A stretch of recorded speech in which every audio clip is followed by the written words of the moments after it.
Pemerintah Kabupaten Madiun melalui Dinas Lingkungan Hidup menggelar gathering pengelolaan sampah terpadu di Pendopo Muda Graha pada Senin 26 Januari 2026.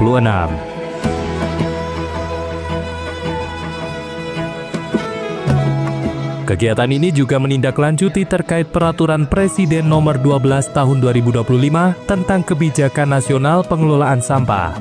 Hal itu guna mewujudkan pengelolaan sampah yang terpadu, terencana, dan berkelanjutan. Diketahui sampah menjadi persoalan yang dapat berdampak tidak hanya soal lingkungan, namun juga merambah ke berbagai aspek krusial lainnya yang mempengaruhi kehidupan manusia. Seperti halnya sektor kesehatan, ekonomi, sosial, dan keamanan, serta perubahan iklim. Kegiatan ini turut dihadiri Bupati Madiun Hari Wuryanto, Wakil Bupati Purnomo Hadi, serta jajaran OPD Pemkab Madiun. Dalam kesempatan ini juga menggandeng ahli pengelolaan sampah yang juga pernah menjabat sebagai staf ahli Menteri Bidang Pengelolaan Sampah Kementerian Lingkungan Hidup, M. Bijaksana Junerosano, serta Vice President Environment and Social PT Penjaminan Infrastruktur Indonesia Jarod Arisona Priambudi.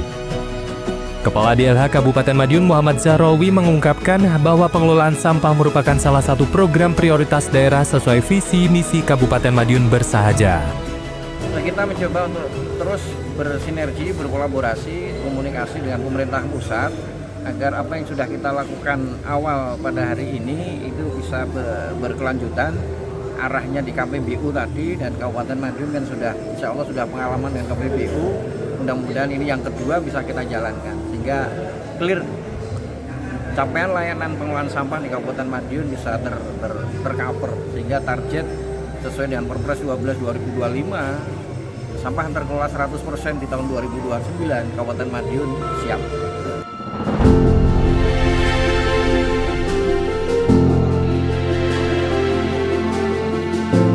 Ahli pengelolaan persampahan M. Bijaksana Junerosano mengatakan bahwa pemerintah daerah harus memiliki perencanaan teknis yang presisi, mulai dari penghitungan kebutuhan sarana prasarana hingga pendanaan.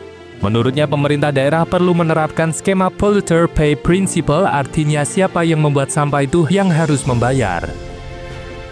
Usaha layanan publik, barang siapa yang mendapatkan pelayanan, dia harus membayar sesuai dengan keadilannya. Nah, keadilannya itu ada dua. Satu, berbasis faktor ekonomi, yang ekonomi menengah ke bawah perlu disubsidi oleh pemerintah. Yang menengah ke atas ya bayar, karena dia mampu. Nah, bayarnya lalu dikali volumenya. Volumenya semakin banyak, bayarnya makin banyak. Volumenya semakin sedikit, bayarnya semakin sedikit. Jadi, mekanisme retribusi itu jadi adil. Bagi masyarakat yang rajin mau pilah sampah, mau mengolah sampah di rumah, ngompos, mau ikut bank sampah, retribusinya jadi murah banget. Tapi bagi masyarakat yang malas milah sampah, tidak mau ngompos, tidak mau ikut bank sampah, maka retribusinya adalah retribusi untuk mengatasi sampah dia yang banyak. Nah, ini yang harus dibangun. Dengan membangun mekanisme seperti ini, kerjasama antara eksekutif dan kawan-kawan dewan, maka akan menjadi layak pembiayaan.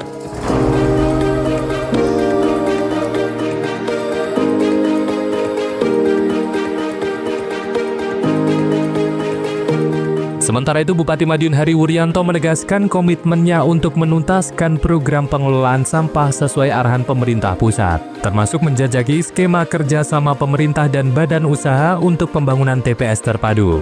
Dimungkinkan Pemkab bakal kembali menggandeng PT Penjaminan Infrastruktur Indonesia.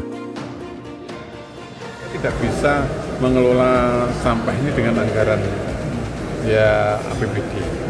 Kita butuh support. Ya. Nah, mudah-mudahan kita bisa KPBU-kan sehingga bisa kita nikmati selesai, tapi kita bisa recycle untuk anggaran itu sampai 10 tahun ke depan. Tapi sudah kita manfaatkan di awal, karena masyarakat maunya bisa memanfaatkan itu. Meskipun kita sudah lakukan, termasuk TPS 3R sudah kita lakukan. Jadi, ya, tapi kan kita pengen segera masif supaya itu segera nanti tahun 2029 selesai 100%. Nanti kalau seperti yang ini paket TPS 3R, ya kira-kira tahun 2040-2043 lah baru selesai. Karena kita membutuhkan TPST, itu tempat pembuangan sampah tepat. Skema KPBU dinilai menjadi opsi realistis agar fasilitas pengelolaan sampah dapat segera dibangun dan dimanfaatkan masyarakat. Meski hal itu dihadapkan pembiayaan dilakukan secara bertahap dalam jangka panjang. Namun upaya tersebut dapat ditempuh mengingat urgensi terhadap pengelolaan sampah yang sangat mendesak dan harus segera diatasi agar tidak menimbulkan permasalahan di kemudian hari. Tova Pradana, Sinergia.